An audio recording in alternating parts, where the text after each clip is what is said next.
William Gargan stars as Barrie Craig, confidential investigator.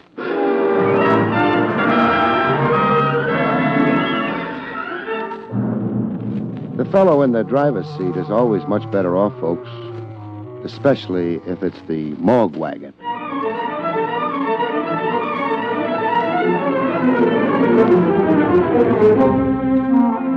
The National Broadcasting Company presents William Gargan in another transcribed drama of mystery and adventure with America's #1 detective, Barrie Craig, confidential investigator.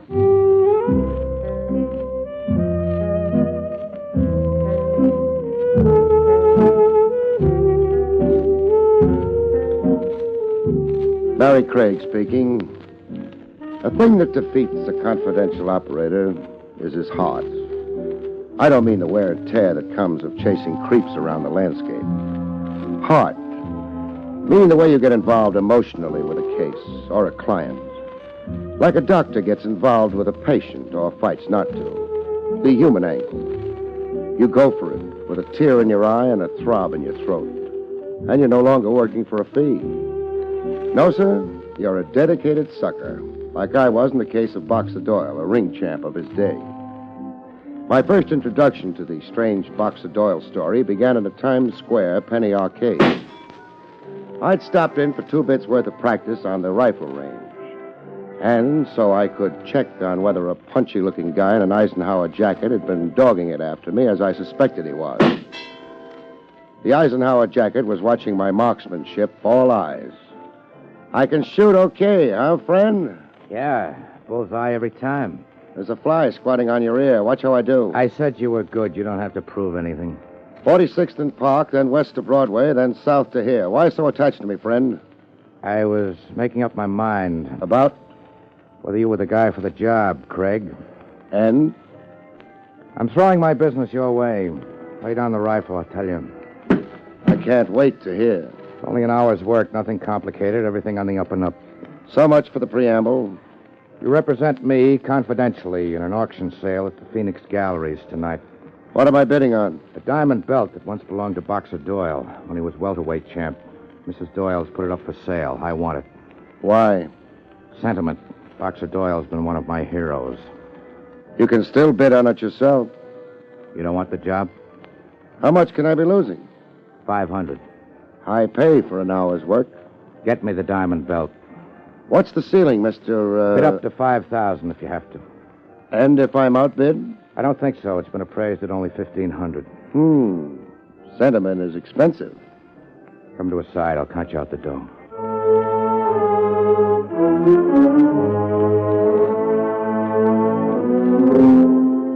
Sentiment wearing a fancy price tag. I sat in at the Phoenix Galleries. There wasn't too much bidding competition. I bid $2,000, ladies and gentlemen, for the diamond belt. $2,000. Going once, going twice. 2,500. 2,500.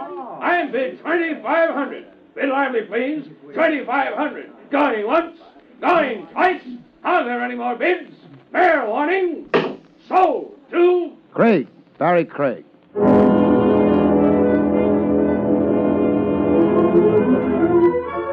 I turned the belt over to Mr. Mooney, collected my 5 bills, and wrote them off as a sentimental screwball. A weird deal, kind of, but legitimate on the face of it. So why push my imagination? Another day, another dollar, I figured it. That is, until Lieutenant Trav Rogers popped into Ronzini's Pizzeria to drop a poison pellet in my minestrone soup. How's the soup, Craig? 9 parts water, 1 part can, as usual. A bowl of minestrone, Tony. Mind company, Craig? The eats are public. Just don't jostle my elbow. I never do when a man's eating soup. Police protocol? Emily Post. No. I came across an interesting item in the morning paper. There are Iranians in Iran. Back page, where they put the fellas in oddities. I'm reading. Diamond belt, once presented to Boxer Doyle by the Sports Writers Award Committee, was sold by the Phoenix Auction Galleries by order of Mrs. Boxer Doyle. The belt was purchased by Barrie Craig, whose successful bid was $2,500. You spend money, Craig. What's money for? Same morning paper. An inside page now. A muckraking column titled Sports Topics. I'm reading. Memo to the police. The auctioning of Boxer Doyle's diamond belt at the Phoenix Galleries last night prompts an old question. What did happen to Doyle? And who's covering up why? Who'd you buy that belt for, Craig? Why such a guess? You're not rich enough. Or sentimental enough. It's confidential, sorry. Think again. And eat soup? Boxer Doyle disappeared years ago.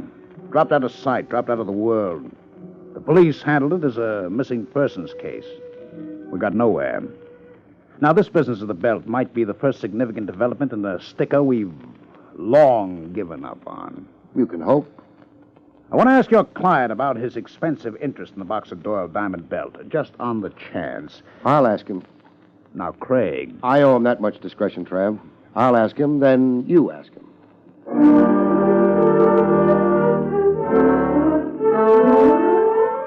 I went to ask Mooney.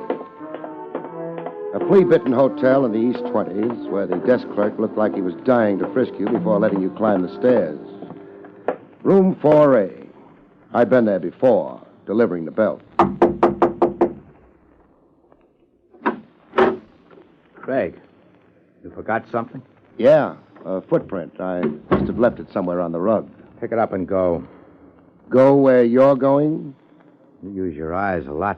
I'd be blind not to see your suitcases packed and ready. I'm moving downstairs. Fourth floor's too high up. I get nosebleeds in altitude.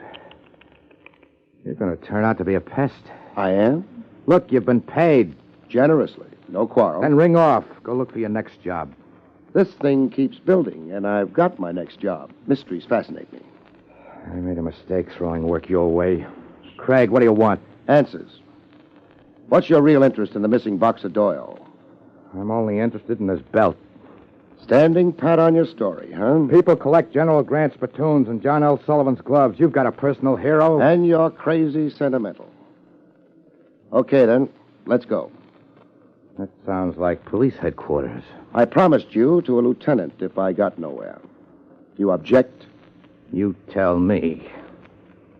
You object. How'd you do it? Sleight of hand? I ought to kill you. Good you're fighting the impulse. You park here while I move downstairs. When you come to, Craig, change your thinking. I'll make a sincere effort. I won't turn the gun around the next time.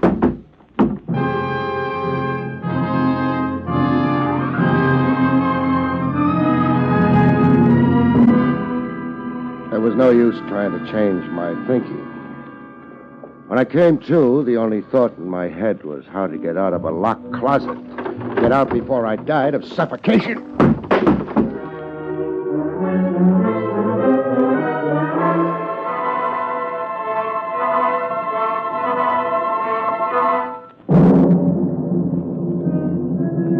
At headquarters, Trav Rogers was overjoyed at the lump on my head. Craig, the violence means something. My aching head. It means there's life in a case that's been in the doldrums for years. Again, I say you hope.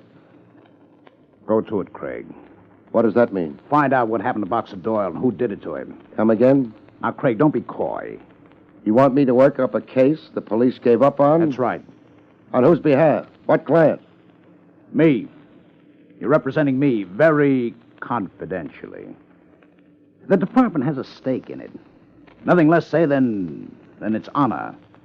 We've been pilloried by the press, sniped at by columnists, abused by 1,000 sports fans who love Boxer Doyle and who idolize his memory.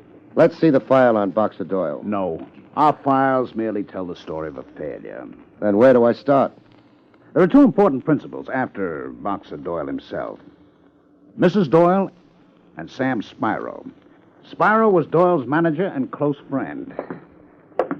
Barry, I won't forget this favor.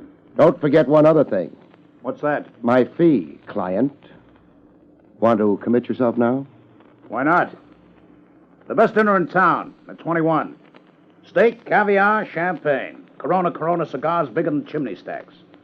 All on me if you come through. And if I flop? Hot dogs and an orange drink. On you. I'll take the proposition up with my ulcer.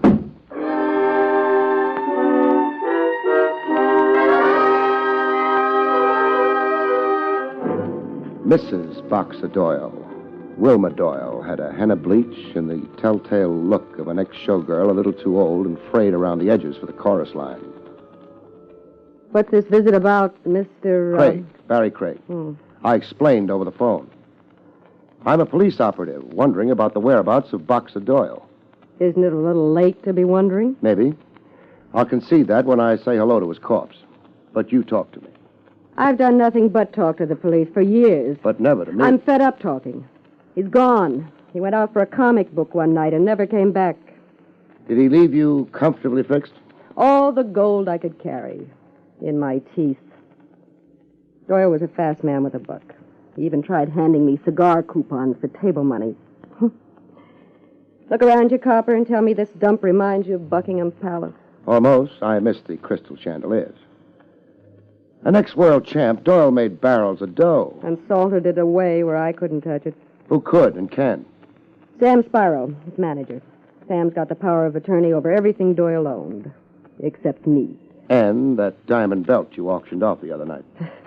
Doyle gave it to me in a weak moment. All in all, there was no love lost between you and Boxer Doyle. We fought all the time. Doyle scored KOs that don't appear in the records.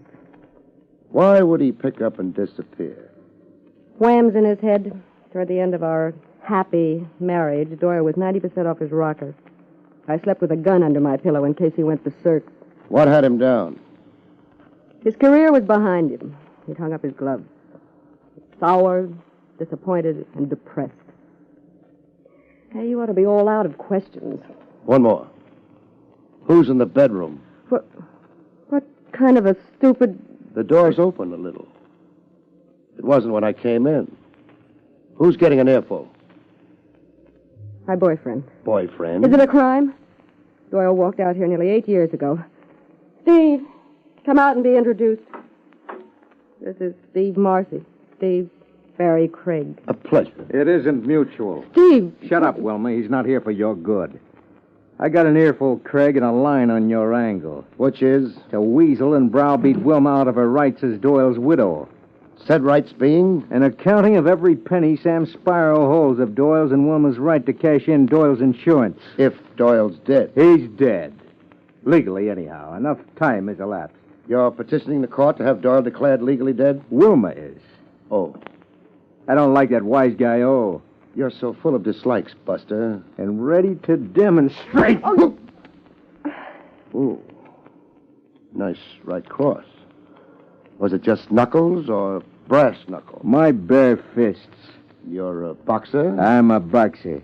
The lady's preferences run on a single track. Get out, Craig. Sure, but not the way I am. I don't mind nursing my jaw, but not my pride. When the contender comes to, tell him he's a sucker for an uppercut. I'm sorry, Mr. Craig. Skip it. I'm out to weasel you, he said. That's both true and false, Wilma, depending on how the facts develop. The guy drops out of the world, and his deserted wife turns out to have a profit motive and an eager boyfriend with an itching palm. A situation like this pops an ugly word into my head. Murder.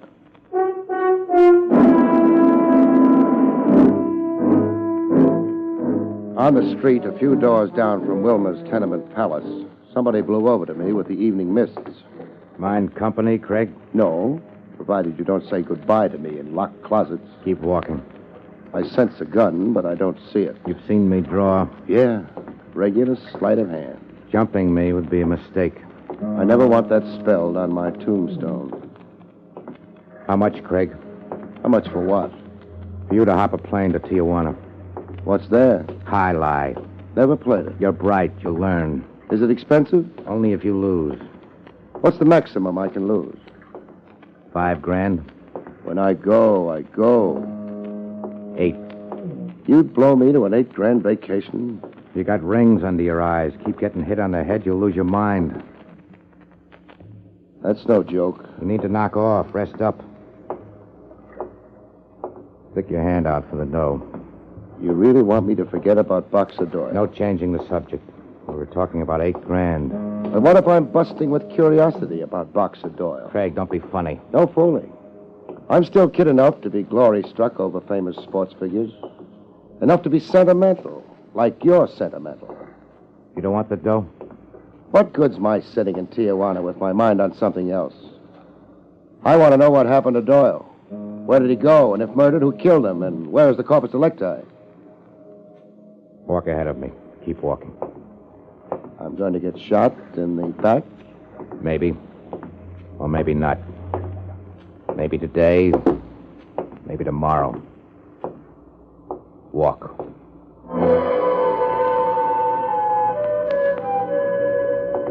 Walk away from a gun. You don't have to feel the lead to feel shock. You imagine it. The sudden burning heat in your spine. So hot, it's ice cold. But Mooney didn't shoot. I just walked away from him into the fog.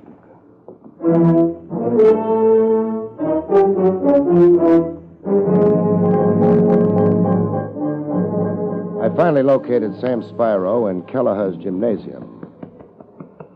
Collodion and arnica. The place smelled like a surgeon's office. Watch that left.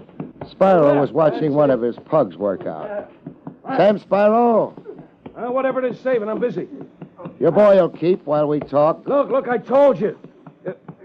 Hey, who are you? Barrie Craig, Process server?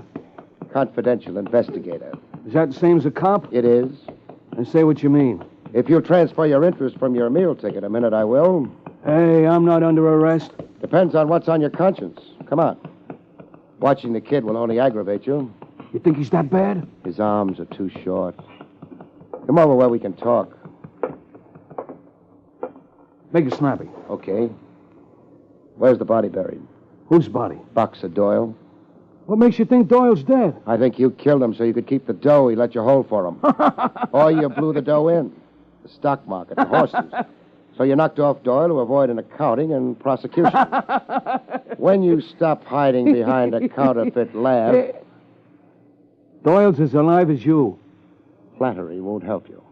What makes you so sure he's dead? 8 years. Where does a celebrity keep himself 8 years? On an island. What island? Samoa. Doing what? Painting. He got fed up with people. He bought a paint box and a roll of canvas and swam to an island. Where else does he keep himself? On a mountaintop. He grew a beard and he's writing the story of his life. He's in touch with you? All the time. We're like Corsican brothers, Doyle and me. We communicate all the time. Give me the word I can't think of. Telepathy. That's it, telepathy. Every night, promptly 11 p.m., there's a message on my wavelength. What does it say? It says, Sam, why can't people mind their own business? Signed, Boxer. How much loot of Doyle's are you holding? I'll remember to count it sometime. When's Doyle reappearing from wherever he is? That message I ain't received yet. Now I gotta get back to my boy. Yeah. Better go wipe his nose or he'll begin bawling for his mama.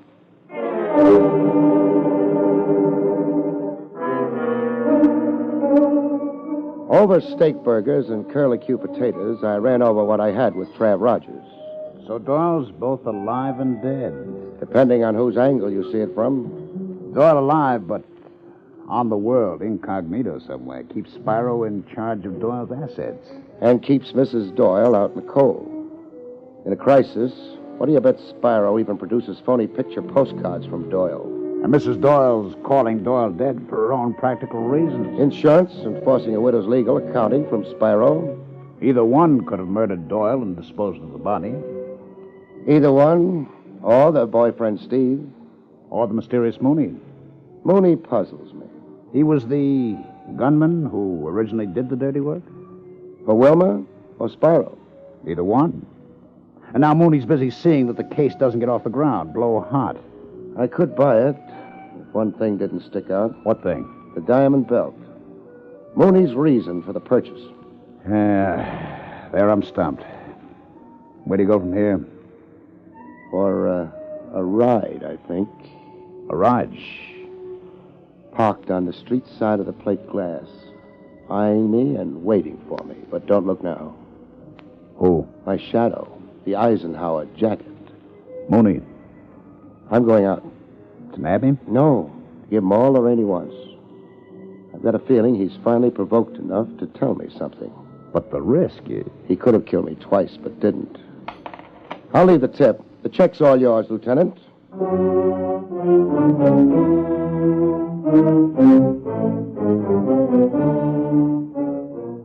didn't wait to be coaxed to take a ride. I guessed you were waiting to show for me, Mooney. You've got nerve, Craig. You've noticed, huh? And gall. You've sure made a study of me. I won't even bother asking our destination. I'll trust you.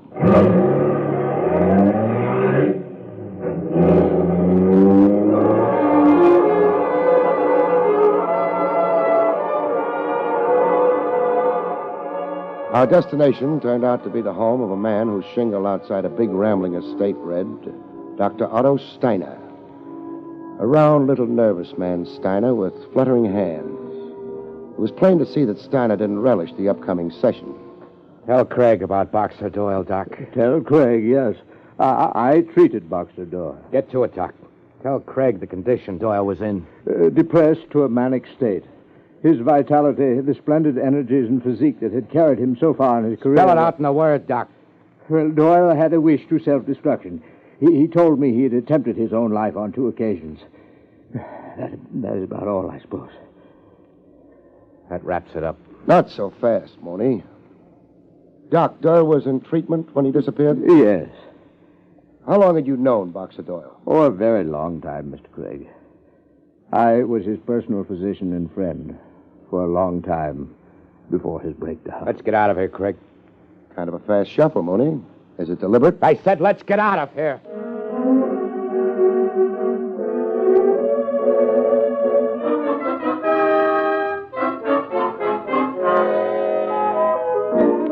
Mooney tacked on a postscript to the doc's testimony over drinks in the nearest roadside tavern. A small beer for me and lots of drinks for Mooney, like a guy drowning a painful memory. You heard the doc, Craig? What were you to Doyle? My name isn't Mooney. Barley. Trainer Barley. Trainer Barley? Fame rubs off. I was a ranking contender once until Doyle flattened me. Sorry, I can quote you baseball batting averages and pitches. When Doyle stopped me, I joined up with him. As Doyle's trainer. As Doyle's friend. You were really close to Doyle, huh? I worshiped the guy. When Doyle went, the book closed for me, too. Now you know why I bought in that belt. Yeah, now I know. Now you know why I didn't bid it in myself. You didn't want to be identified as Trainer Barley. I didn't want any publicity on it. Sob stuff in the papers. The $64 question, mister. My advice still is, don't ask it, Craig.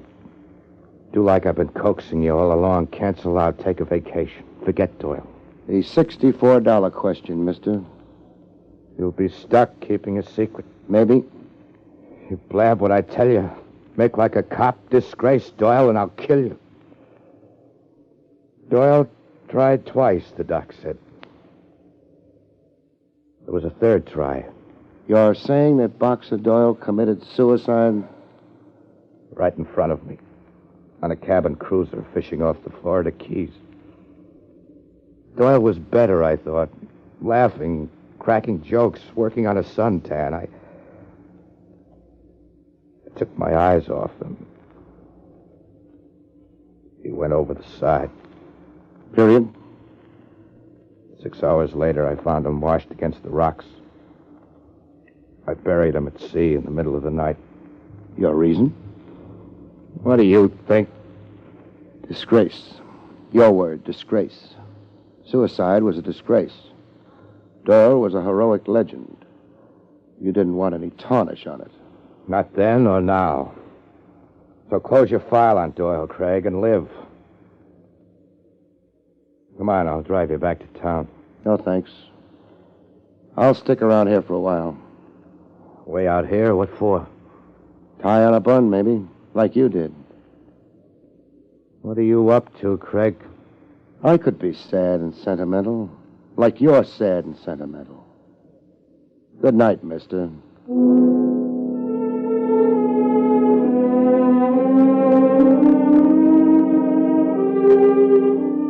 When Trainer Barley tore himself away, I got on the phone.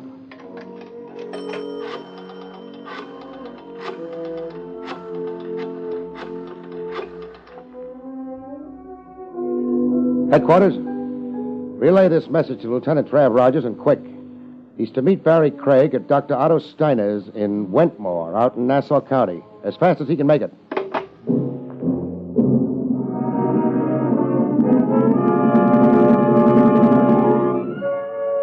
Leaving the tavern to hitch a ride to Doc Steiner's, Trainer Barley tried to make good on a threat. Barley shooting from the concealment of roadside bushes. I'd need surgery and electric therapy to recover the use of my left hand.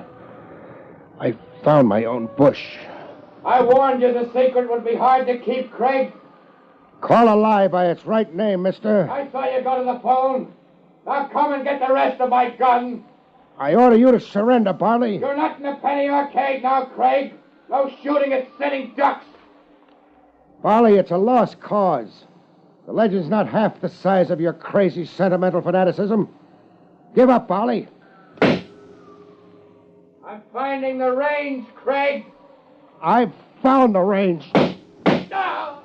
Your voice was the range, Barley. Crawl into the open on your hands and knees, or I'll shoot to kill.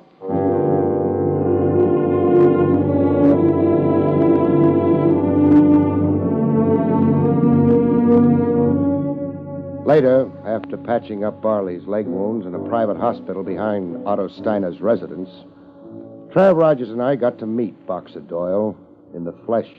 Gentlemen, this is Boxer Doyle. A shrunken man, half as big as the sports world remembered him. He sat in a chair facing a window, vacant to his surroundings, deaf to our voices. Around his waist was a diamond belt held in place by pins.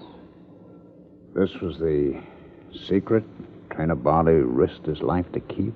And Sam Sparrow. Only his wife knew nothing. A rare disease of the spine. Malignant. Doyle fell away bit by bit to what you see. How long, Doctor? Not long. He has nothing left. Only his magnificent fighting heart. Trav. Yes, Craig. When the story gets out, I'm taking over. As crazy fanatic as Trainer Barley. Any tarnish on the legend of a great champ, I'll break heads. Good night, folks. See you next week.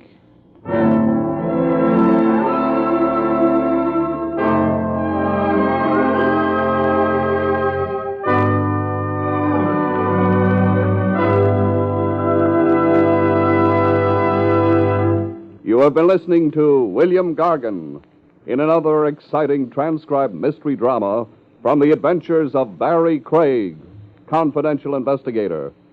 Tonight's story, The Deadly Fight, was written by John Robert. Next week, it's the strange story titled The Very Odd Job, about which Barrie Craig has this to say.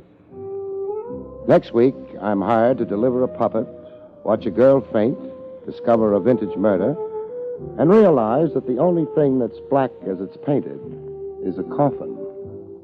See you next week, folks.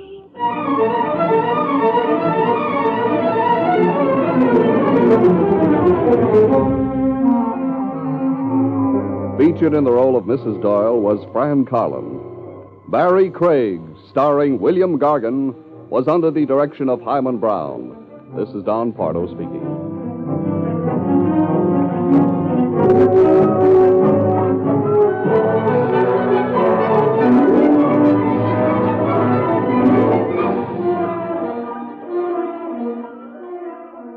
Now, Robert Montgomery presents something different in news analysis on NBC.